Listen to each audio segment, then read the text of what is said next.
Hi, everyone, and welcome to my show called We Were Lied to About 9/11. I am your host, John Gold, and this show is part of the Soapbox People's Network. This week, I'm having a four-part series that covers a multitude of issues. This is part three. Crucially, Osama bin Laden had this fake charity, and the Bosnians were in a real fix because the Serbians, when Yugoslavia broke up, they basically inherited the Yugoslav military. So they had tanks and planes and artillery, and the Bosnians had nothing. And then the United States and the European Union at the beginning of the war said we're going to have a total ban on all weapons going into the whole region, the former Yugoslavia. So it would have been just a slaughter that the Bosnians and the Croatians would have been defeated. But what happened was that the U.S. had kind of a nudge, nudge, wink, wink, where they let the Saudis and a lot of people in the Arab world fund to the tune of billions of dollars weapons and supplies coming in to fight the Serbians, because that was kind of idea, that we're on the same side there, right? So there was this one fake charity of bin Laden's that they believe, I think, $2 billion of money from the Middle East passed through that charity into Bosnia. And it goes even deeper than that. There was a need, that Serbia is a larger country, Bosnia is pretty small, for just sheer numbers of people fighting. So there were a lot of people from the Muslim world, just like in Afghanistan, where it was like this call, come join the Holy War. And people from all over the world would come join the Bosnian Holy War. And that, again, nudge, nudge, wink, wink, that the United States and other Western countries, because they wanted the Serbians to at least be stopped from conquering, their neighbors, that they would not only let this happen, but often encourage this to happen. So, that, for instance, there were Al-Qaeda-linked charity fronts in the United States that would pretty much openly call for people to come fight in Bosnia, and they did. And this happened in Britain and other places. And there's even stories that have been reported in mainstream media that the United States would fly them over there on C-130 military aircraft and drop them off because it was just like, who would we rather be fighting here, U.S. soldiers or some of these militants? So this happened. Now, interestingly, it turned out that a bunch of the people who went and fought in Bosnia later came back and actually, while the Bosnian War was going on, and took part in the World Trade Center bombing in 1993. So this policy always had a blowback element. They call it blowback, where you're playing with fire. You're dealing with these people in these hot spots, kind of hoping that they will go and kill or harass your enemies. But these people generally hate you too. They're fundamentalists, and they, the ones that say we hate Russia in Chechnya, they also say we hate Israel, and they also say we hate the United States, and they would be just as happy to be killing people in those countries if they had the chance, right? Weren't So there it's some shenanigans that took place during the 93 bombings with regards to Imad Salim or Salam and the FBI? Well, there's we could go into so many different things. Yeah, I mean, there were, again, and so many times it turns out they're informants or wiretaps or whatever, that they're a good reason to stop these attacks, and again, it's incompetence or whatever. I think in the case of the World Trade Center bombing, I think that was incompetence. People forget that bomb that blew up, it killed 6 people. It came very close to killing tens of thousands of people. It would have made 9/11 look small, because they planted a bomb in the basement, and it would have they had, forensic experts, bomb experts, look later, and they said if they would have just used some more explosives to have a bigger bomb, it would have knocked the whole one of the towers over. And, in the middle of the day, there are tens of thousands, sometimes up to 50,000 people there, who could have been killed in one stroke. Right. So, one of the things about 9/11 that's, thank God, is that because they attacked so early in the morning, before people generally were at work at 9, the number of people inside the towers were much less than it otherwise could have been. It's, if they were going to maximize a body count, they could have easily, if they would have done it at middle of the day, they would have killed tens of thousands of people. So yeah, so that was a close call. That the U.S. intelligence knew, boy, we almost lost 50,000, 40,000 people in downtown Manhattan because of this blowback policy. So you would have thought that they might have learned something. And there was even a story that came out about a year later that was kind of an apology story from the CIA. It said that there was, an internal investigation and basically realized that it was their screw-up that allowed this to happen, and that almost every single person involved in the plot was somehow connected to the CIA, because they had, they were grabbing these militants off the streets of New York City in different places and saying, go fight in Bosnia or go fight in Afghanistan, and kind of working with them in these overseas intrigues, only to find that it would come back and literally blow back. So this is the kind of the larger context that you have to look at, not only 9/11, but these other terror incidents and wars that take place, that we always do this supporting of these Islamist movements, thinking that we'll be very clever and we'll use these people as our pawns and our stooges, and then they end up attacking us as well. As this, we were talking earlier about ISIS. This is a good example of with ISIS. It was not that long ago when Senator John McCain, met with a bunch of ISIS people before they were known as ISIS, and gave some interviews saying, like, why aren't we supporting these guys? We should be giving them money and weapons. And now he wishes that interview, could be wiped off the face of the earth because it looks so bad. But it's like we never learn our lesson about, you play with fire, your hands get burned. And we can see this also very much in Libya with the 2011 war, right? And then after that ended, we thought, well, there's all these weapons. The country is just sort of overflowing with weapons, because even before the war started, Muammar al-Gaddafi stockpiled a crazy number of weapons. And boy, wouldn't it be nice to have these people fighting Assad in Syria to have some of that weaponry. So, it's still kind of a bit mysterious, but there have been credible news reports that the U.S. set up a secret program to take the weapons from Libya and bring them over to the Islamist militant fighters in Syria. And that again was like, how was ISIS started? We were one of the main factors was that program, it would seem. So we never learn these lessons. And but if you're looking at why a lot of these terror attacks happen, you might think that it has to do with this strategy. To give you an example, there's the case of Zacarias Moussaoui.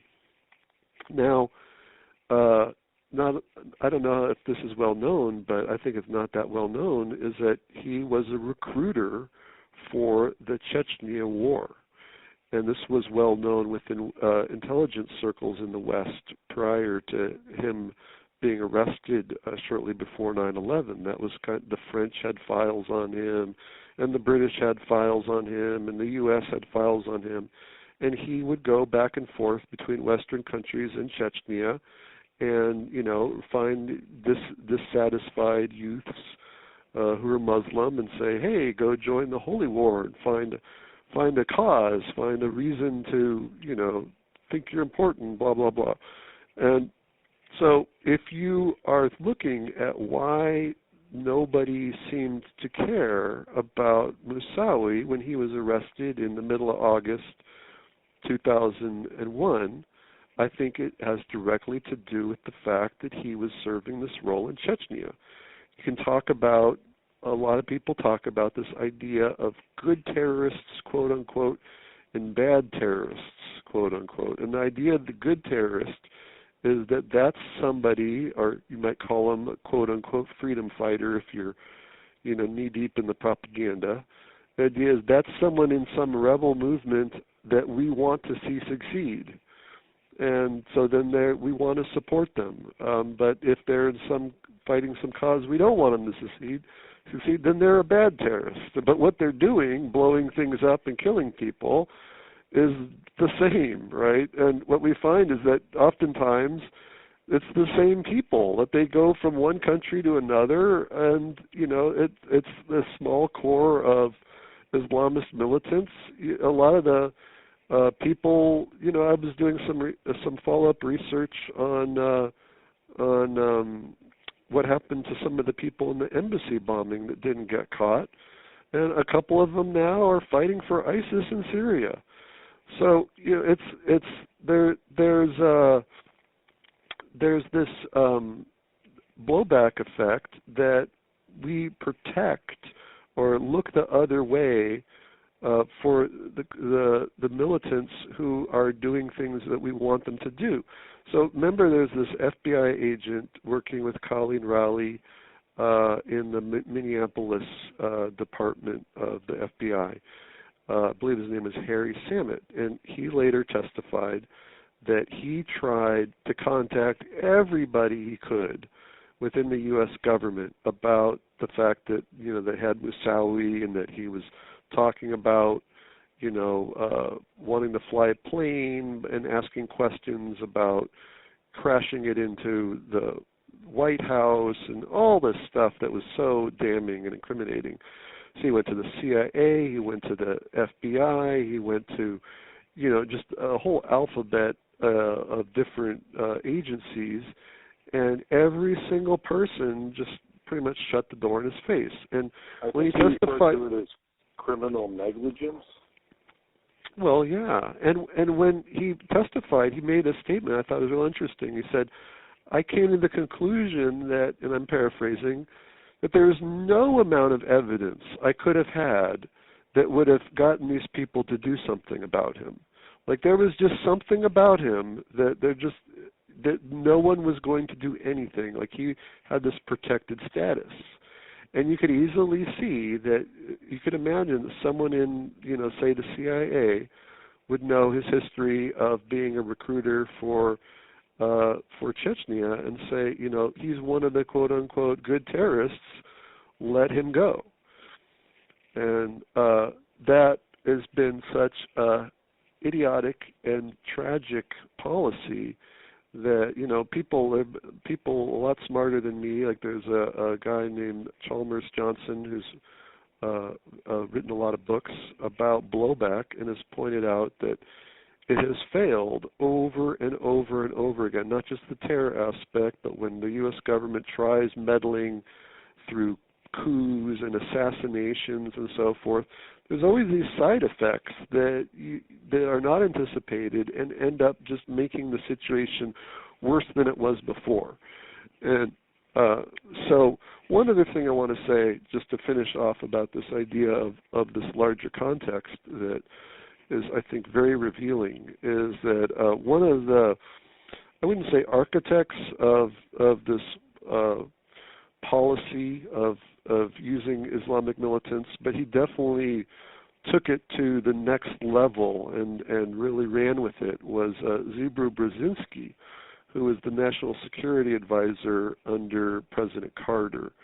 And he was a real war hawk, and he had this idea of he called it the arc of crisis, this sort of arc around the Soviet Union, and he wanted to stir up trouble in a lot of these countries, which would give the Soviet Union a lot of trouble. Like for instance, there are a lot of countries nowadays that are independent but were Soviet republics back then, like Kazakhstan and Turkmenistan and so on, Azerbaijan and so on. And he thought, well, wouldn't it be great if we could use these Islamic militants and sort of point them in the direction of the Soviet Union, and that cause all kinds of trouble for them, and it'll be like kind of no cost for us.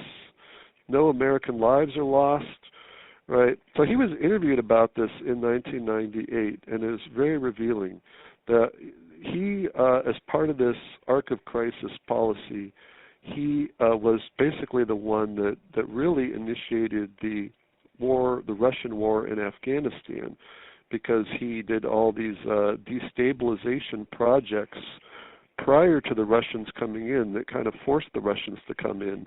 The CIA was involved in intrigues there and funding Islamist rebels and so forth, as they do over and over again.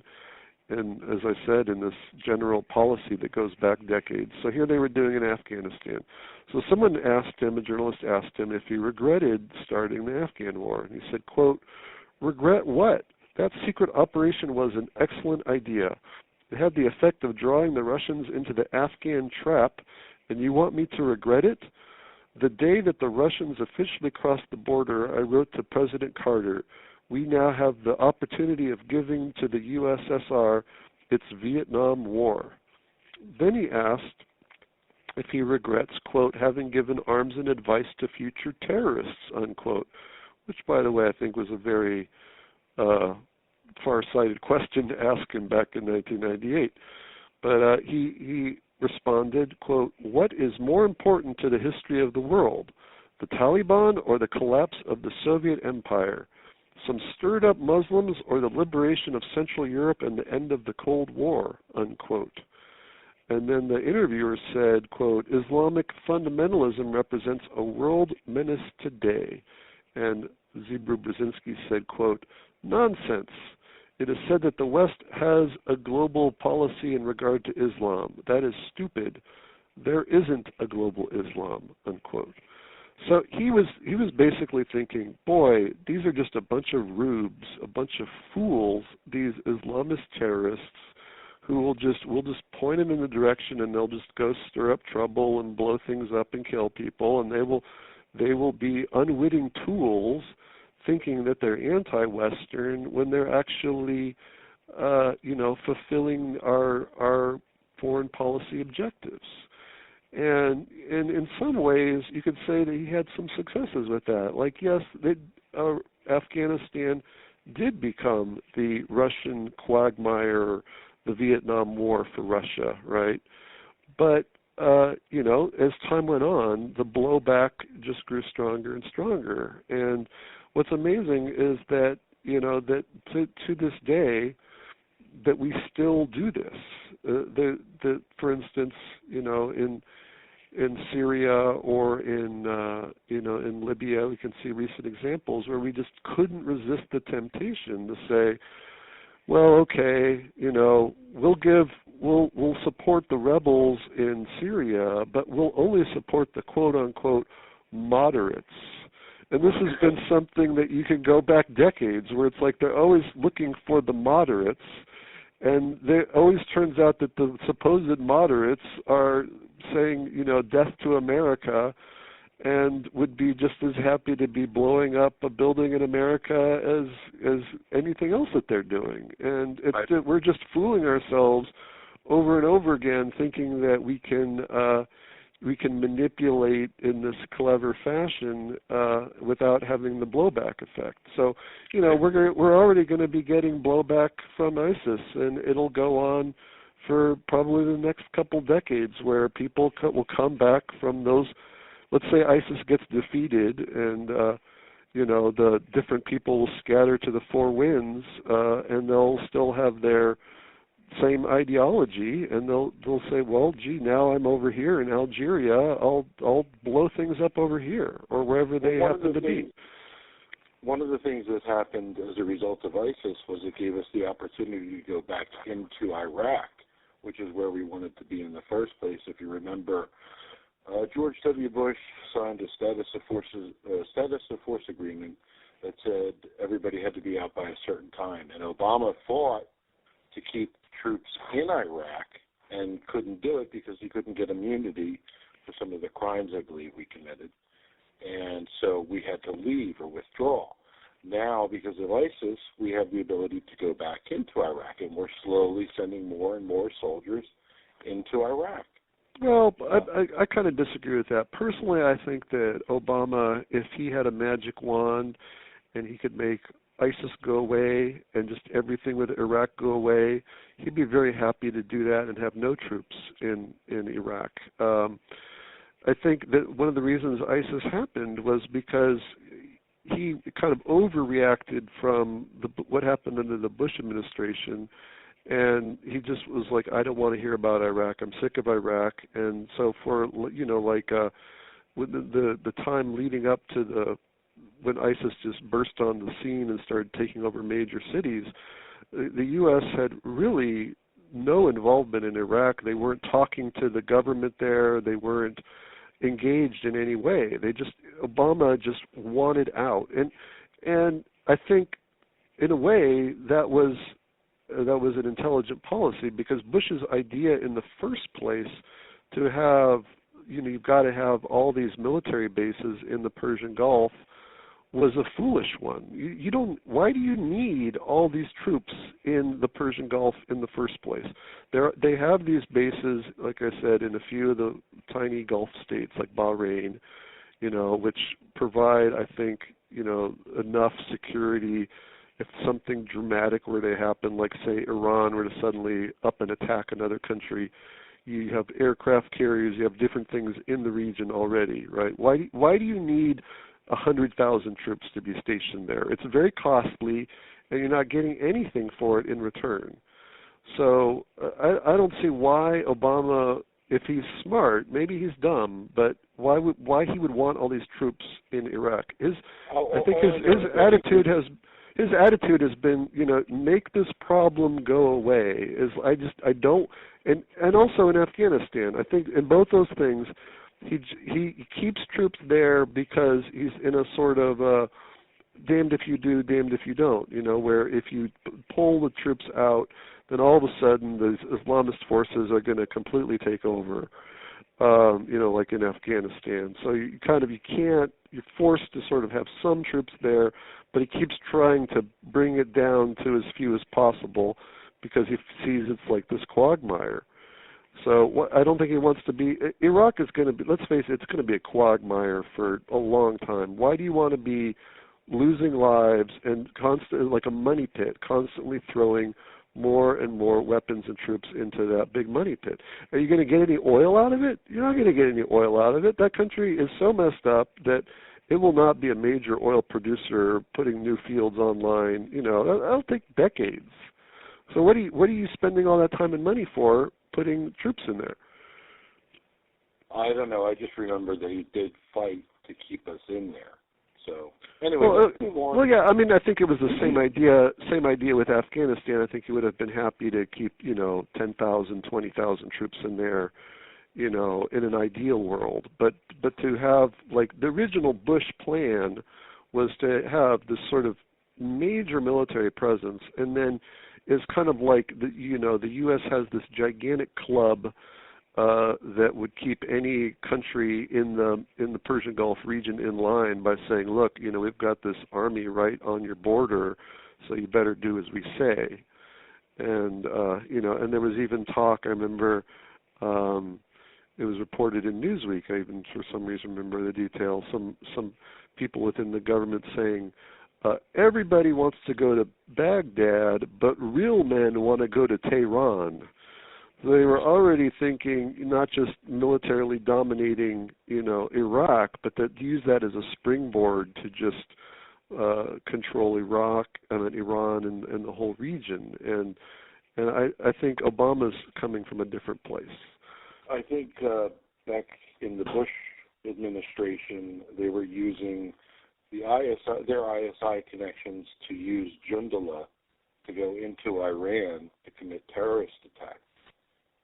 So that brings us into another question. That's before you get off that, it's just another classic example of thinking like we can be so clever and use these Islamist military groups to like I said, it's like turning on and off the pressure for these countries. Like, if you mess with us, we'll stick this thorn in your side in the form of some rebel province or, terrorist group that's bombing your capital or whatever, and do that as a way to it's like a politics through whatever Machiavellian means you can manage. And I think it's highly unethical, and B, has just been shown time and time again to just blow back and cause way more trouble than it's worth. So, what is the relationship between Saudi Arabia and Pakistan? That is a very good question. And it's interesting, you look at the 28 pages, there's nothing in there about Pakistan. But you could write 100 pages more on the Pakistan ties to 9/11. But the thing is Pakistan has a different role than Saudi Arabia does, and they've been working kind of hand in hand in a lot of things going way back. And you can look, for instance, at their cooperation to support the Mujahideen back in the 1980s. But it goes a lot deeper than that. Basically, in a larger sense, Saudi Arabia has been the money guy. They've got all that oil money, and they're always funding different things. They like funding fake charities a lot. And Pakistan has been the operational guys. The ISI actually goes and does things and kills people, and is boots on the ground, sometimes even quasi-military operations. So the two have these different functions, and when Pakistan needs money, they go to the Saudis, and when the Saudis need operational support, they go to the Pakistanis. So that's the way it's worked, and the Pakistanis have had such deep ties to both the Taliban. Well, first of all, the Taliban, like pretty much everyone in the know will admit that they are a branch of the ISI. They're just a puppet of the ISI. I remember one time even I turned on the TV and I was watching the McNeil-Lehrer News Hour, which is, very vanilla news coverage. They're not going to go into anything startling that's, like investigative journalism. But they had a panel of like 5 or 6 experts, and every single one of them they said, "Oh yeah, Taliban, they're tools of the ISI." I was like, "Wow, I'm surprised that even these mainstream pundits all just accept that as fact, because it's still kind of a quote unquote conspiracy theory idea." Because we are allies with the Pakistanis and we're enemies with the Taliban. So it's like, does not compute. How can that be? It must not be true. And it's been true for not only since the formation of the Taliban, that they were basically creation by the ISI, and we even have quotes from even the Prime Minister of Pakistan at the time, Benazir Bhutto, said, we gave them carte blanche, like we gave them everything, meaning the Taliban, that they were just, they were propped up entirely because of Pakistani support. So they haven't even tried to deny it. But what gets more controversial is the idea of that still being true after 9/11, and the evidence for that is overwhelming. And I remember seeing 2005, 2006, seeing these news reports, and it seems so strange to me that this stuff could be talked about in a mainstream way. Like, I remember one might have been Dateline on ABC, that they or not Dateline, what's that other program, their version of 60 Minutes, whatever it is.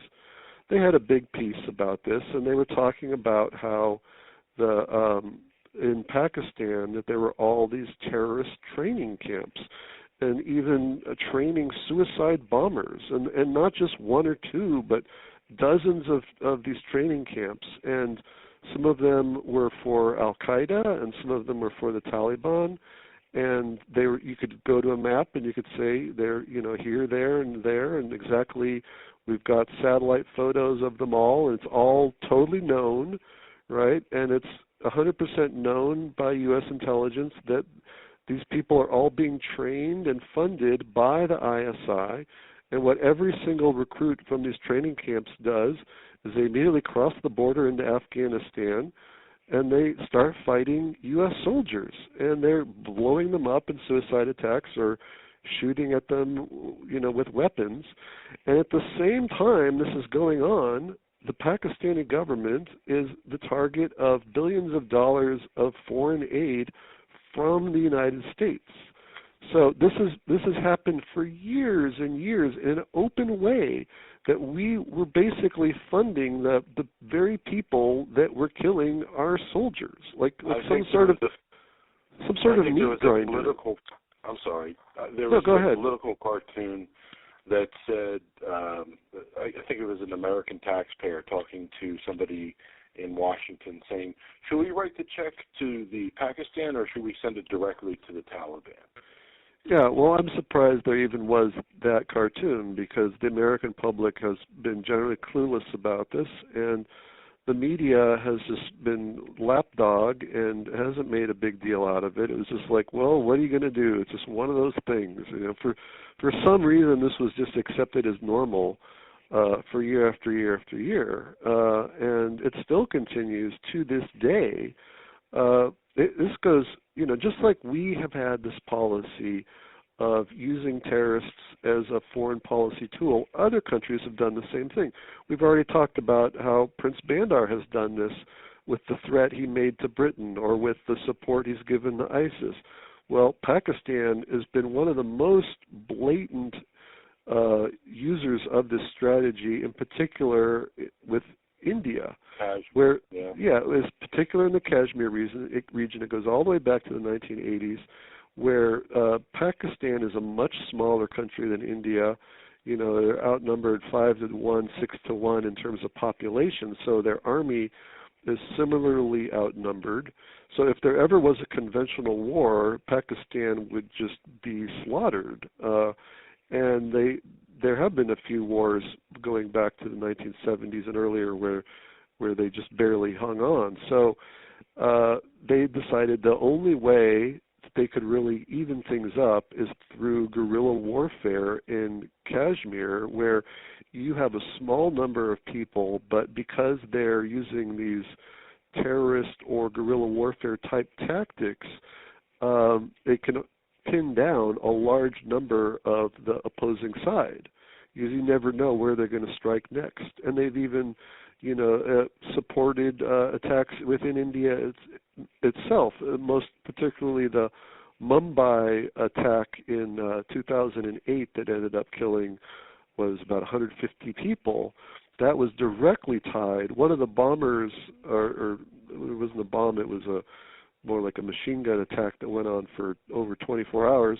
One of them survived and fingered the ISI as being their funder and trainer and so forth. And that almost led to another hot war between those two countries, because India was so outraged when they got this direct evidence. So Pakistan has been playing this game for a long time. And if you go back to Al-Qaeda and what was happening before 9/11 and what was happening after 9/11, it couldn't be more obvious that these guys were their official sponsors and were funding them and training them in every way.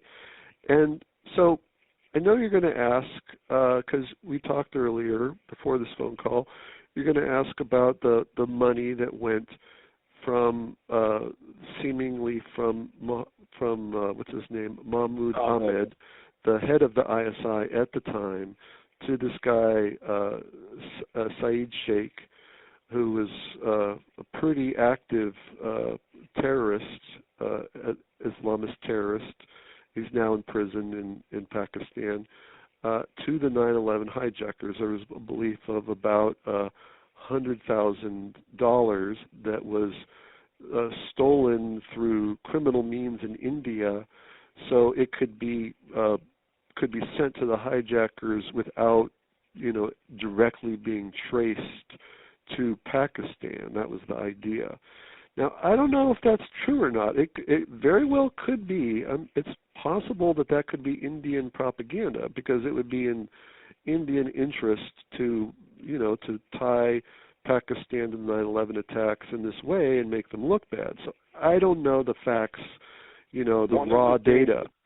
One of the things I've noticed over the years regards to the Indian news coverage of what Pakistan does is that oftentimes, more than not, it's accurate. Yeah, I haven't seen. They have so much stuff that's for real. That's like, why would they need to make stuff up? Because Pakistan is constantly messing with India, and so you don't need a bunch of propaganda, because the reality is like enough to practically bring them to war. So yeah, I too have noticed that, where I have seen that in other countries, including the United States, where we see a lot of ridiculous propaganda that's easily identified as such, and I haven't seen that generally with Indians. But I will say that admittedly is a possibility. But I would also say that it's almost a moot point, because the larger context of the ISI support for Al-Qaeda and for the Taliban is so strong that you could argue that neither group would exist in anything near a successful form if it weren't for the ISI. They're basically tools. One is the Afghanistan version, the other one's the international terrorism version, that wouldn't exist without ISI support. And there's no way in heck, in my opinion, that the 9/11 attacks could have happened without the head of the ISI, Mahmoud Ahmed, giving at least his tacit okay. It's just impossible, because he was the guy that was propping them up in every way. You didn't want to cross your sugar daddy, basically. They wouldn't do that if Pakistan said no. To give you an example, in the days after 9/11, it was reported that Mahmoud Ahmed went to Pakistan and met with the Taliban leaders and encouraged them to hand over bin Laden. But at the same time that story came out, there were other stories that came out that said that was just the cover story, and what he was really doing was he was going there and he was telling them, don't turn over bin Laden, fight the Americans, and we will help you all the way. And I believe the second version of events, because that's exactly what happened, that the ISI, at the time that the U.S. in October, starting in October 2001, was bringing their troops and landing, it was very strange, because Pakistan was an absolutely essential logistical stop.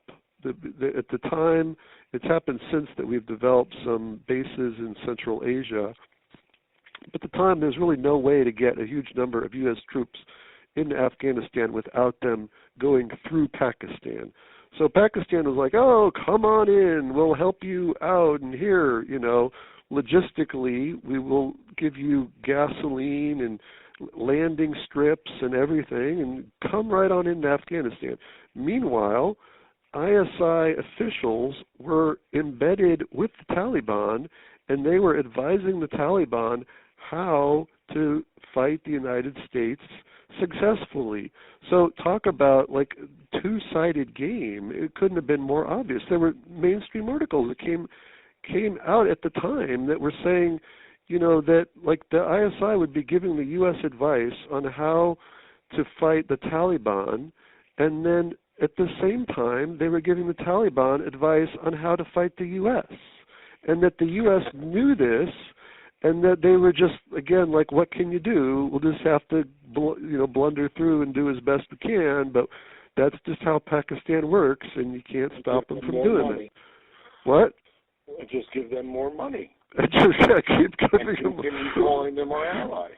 Keep giving them more money, right? And so, you know, and then like Seymour Hersh came out with this bombshell story about there was this town in northern Afghanistan called Kunduz, which was a Taliban stronghold, and it was surrounded by U.S. troops, and they had nowhere to go, and they were all going to be rounded up.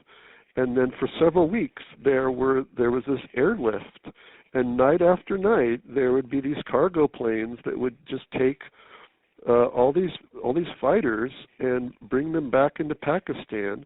And a lot of them were Taliban, but many of them were Al-Qaeda, and it's believed that some of them were Al-Qaeda leaders, and even members of bin Laden's family were taken on these planes in an open way when the United States controlled the skies of Afghanistan, and they knew these flights were happening, and you know it was only a secret to the American public. It was, you know, people have talked about this from the military, you know, come out later, and they said, oh yeah, we knew those flights were happening. And this was like done as a favor to Pakistan, and the reason why, one of the reasons why, was because so many of the people in Kunduz at the time were ISI advisors, and it would have looked really bad to have them all been, you know, roped up and arrested by U.S. forces. So it was like, well, you know, some of the bad guy, quote unquote bad guys will go on the planes with them, but what can you do?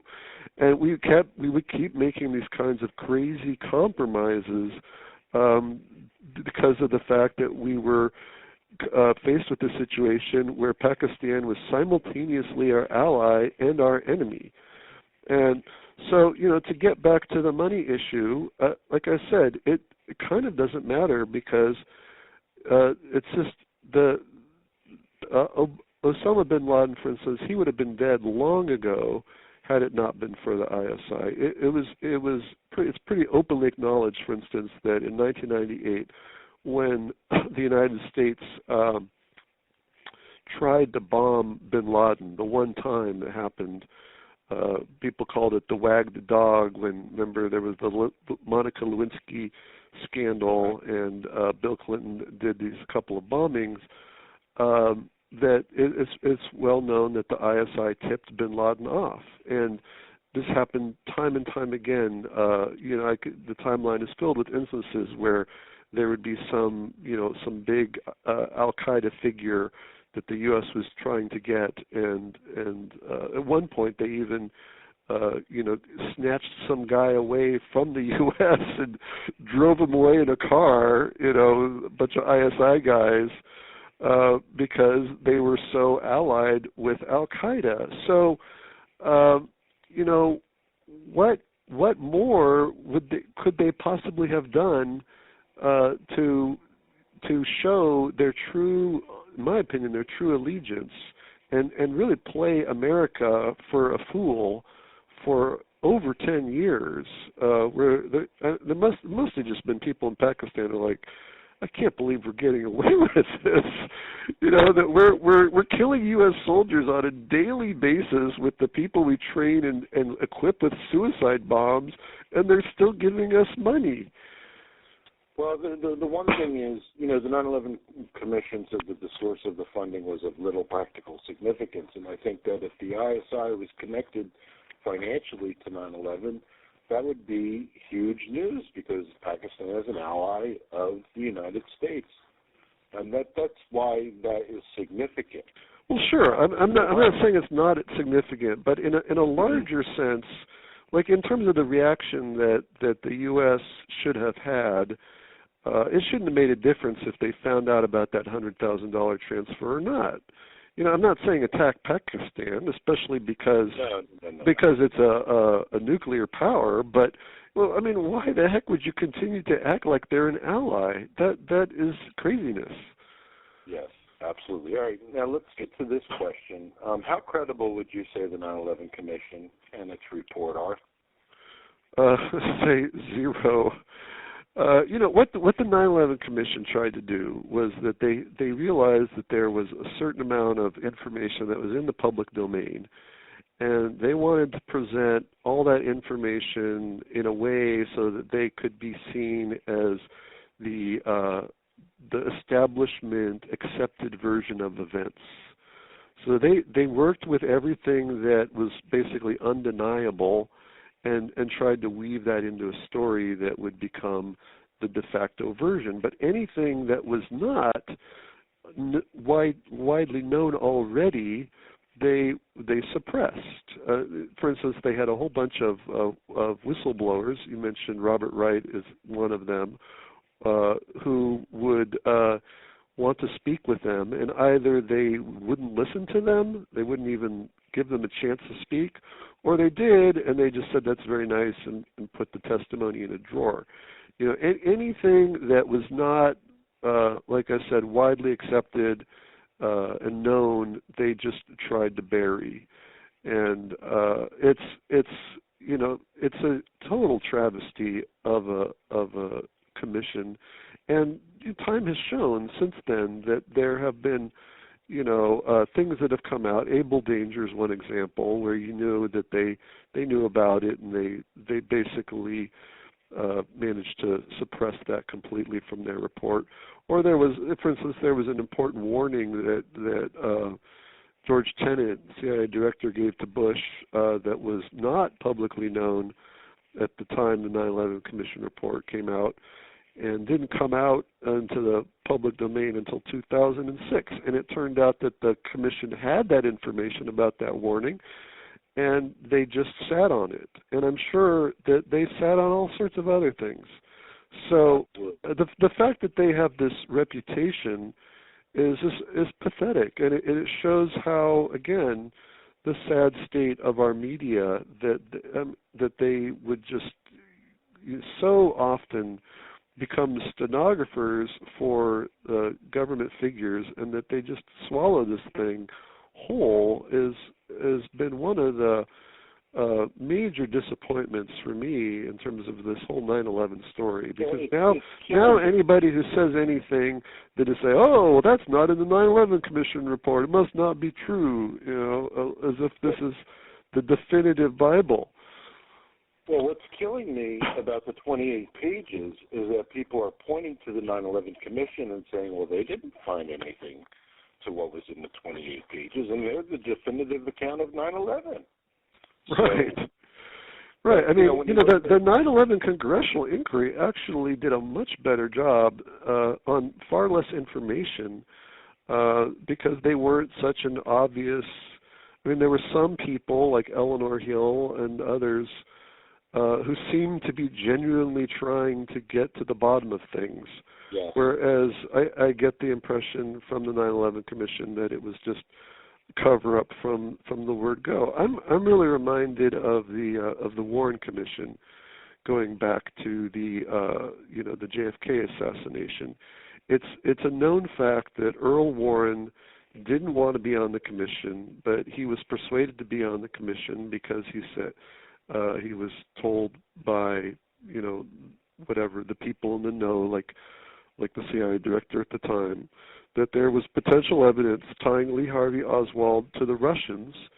And so if this were to become like the story that the Russians killed JFK, that this could potentially lead to World War III. So he felt like it was his patriotic duty to not only take part in the Warren Commission report, and lend his name to it, but basically just be open about, openly acknowledge later in life that it was a cover-up from the get-go, with the express purpose of creating this lone gunman theory in order to prevent this other theory of the Russians being behind it. Remember, Lee Harvey Oswald defected to the Soviet Union for a while, and so that was a real alternative theory, right? So he admitted that, we went in there. I mean, I don't remember the exact quote from Earl Warren, but it was like, I did this so that we had the conclusion before we even started, and then we fit the facts to to go with that conclusion. And that's exactly what the 9/11 Commission did.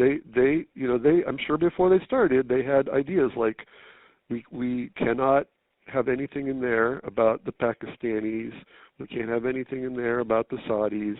Insofar as there's been stuff that has been widely reported, like, say, this Prince Bandar information about Bayoumi and Bosna, we will have to mention it to some extent in order to downplay it.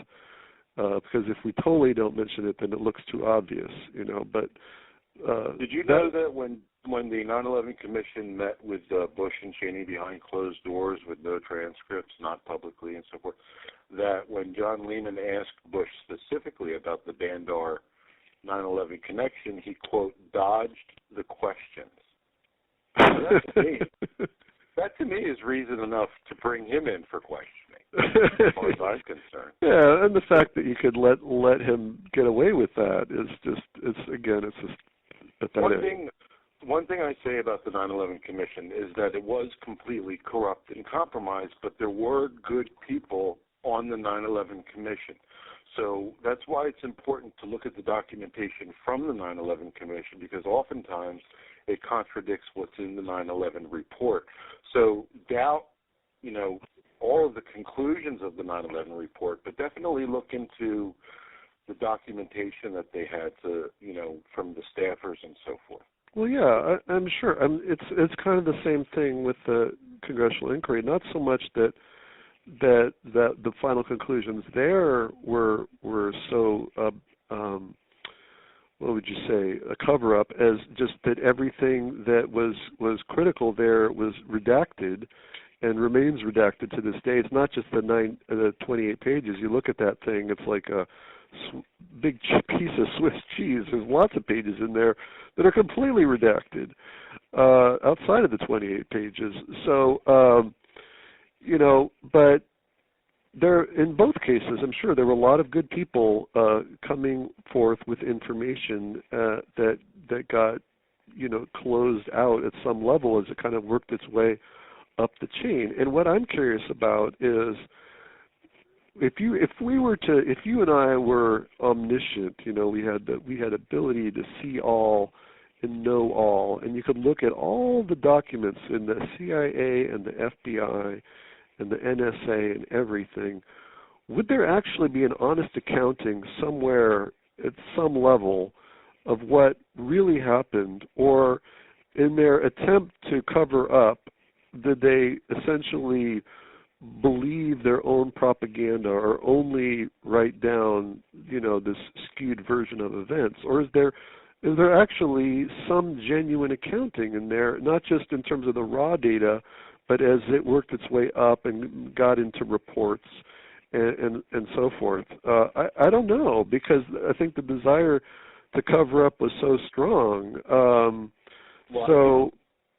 I think getting access to Bush's PDBs that came prior to 9/11 is essential. For instance, let's just argue that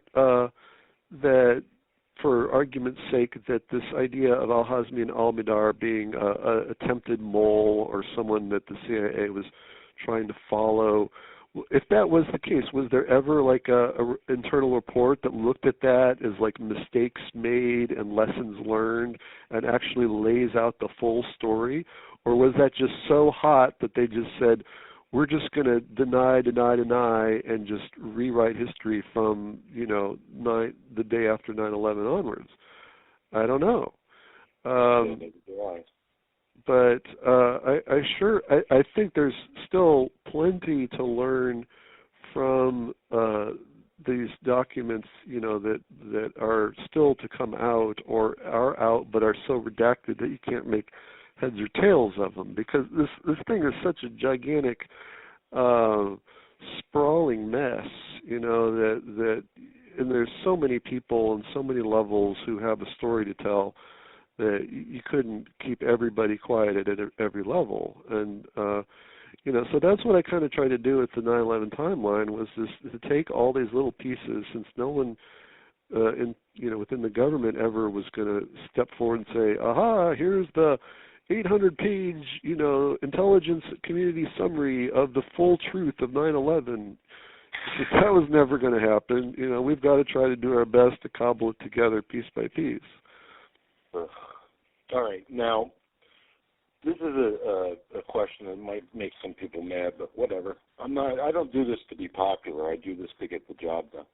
What is your opinion of people who say that the 28 redacted pages reinforces the myth that there were hijackers and therefore should be ignored?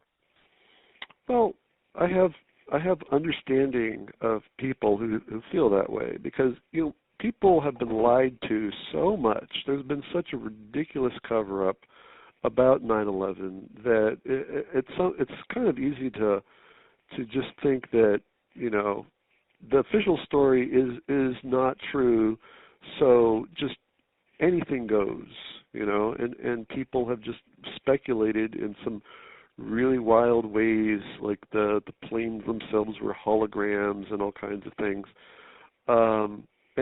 But it's unfortunate because I think that extraordinary claims require extraordinary evidence, and there's just a whole mountain of evidence about these hijackers going around from town to town doing all the things that they did, and I don't see how that just couldn't be. There could be a lot of spin and manipulation of that information, but I think there's no doubt that there were these 19 guys and they were running around and they wanted to be suicide bombers and so on and so forth. One thing that that I remember from when I first started to get involved in this in 2002 was that there was a contingent of people who just thought that the very idea of people being suicide bombers was absurd, that these 19 people would get on these planes and crash them into buildings was sort of in and of itself ridiculous. It couldn't be. Right, getting all 19 people. I think that's what they said. They said getting all 19 people to commit suicide. Right, and since then we have seen that suicide bombing is such a common tactic that it's almost, not even worth mentioning in the news anymore. In Iraq and Afghanistan, there are suicide bombings on a daily basis. And people, it's like they have, like a conveyor belt of recruits, and they put them through indoctrination, and they send them off, and here's your bomb, and go blow up, that target. And it is not something that is so incredible and strange. And historically, it's not either. It's happened a lot of times in history, a lot of places. Like prior to 9/11, you could look at Sri Lanka, had a long civil war, a lot of history of suicide bombing going on there. So I think another thing that goes on with people who feel that way, which again I can sympathize with, is that they want this story to be 100% focused on the criminal deeds of the U.S. government, which, in my opinion, are criminal. It's just a matter of what are you going to charge them with, but at very least gross negligence. So they want to focus on that, and that is the most important thing, because there are always going to be people out there who are enemies and want to kill Americans and so forth. That's not really so interesting. It's my focus has been really on, like, what has the U.S. done about that? Why is it that these things have gone forward and bombs have gone off when they should have stopped? I am interested in the U.S. angle mostly, but I think some people, for sort of purity reasons, ideological purity or simplification reasons, it would be nice to just say it's just 100%. We just look at the U.S. government and their misdeeds, and bringing in these Muslim fanatics and the things that they've done just kind of complicates the picture and spreads the blame, and so they prefer this other vision.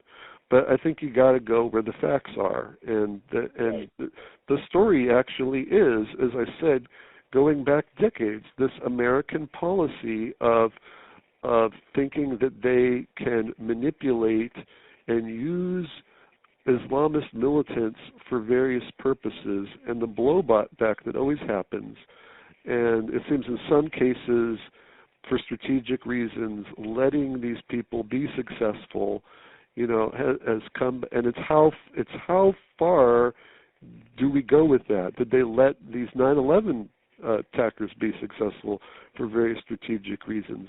But there's definitely a pattern of that, and that is a decades-long scandal that 9/11 is just like one of the biggest pieces that fits into. Yeah, absolutely.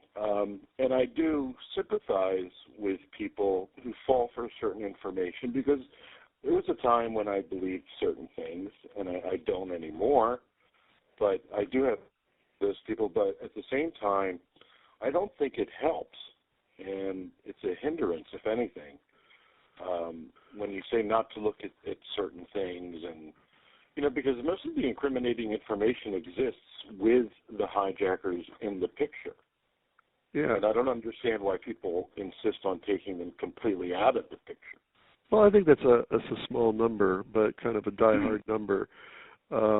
Yeah, but I think as time goes on, that viewpoint has dwindled as we just deal daily with the craziness that is this Islamist fundamentalist movement, like, for instance, what's going on now with ISIS, and that there really are these people that behead people and have sex slavery of innocent people, and they do all these terrible things, and you realize that human beings, I'm not singling out the Islamic belief by any means, are capable of doing incredibly awful things. And everybody of every religion, pretty much down through the ages, has done really, really terrible things. And it's just right now, this is something that's happening in a particularly violent way in the Middle East, and there's this blowback and so forth. But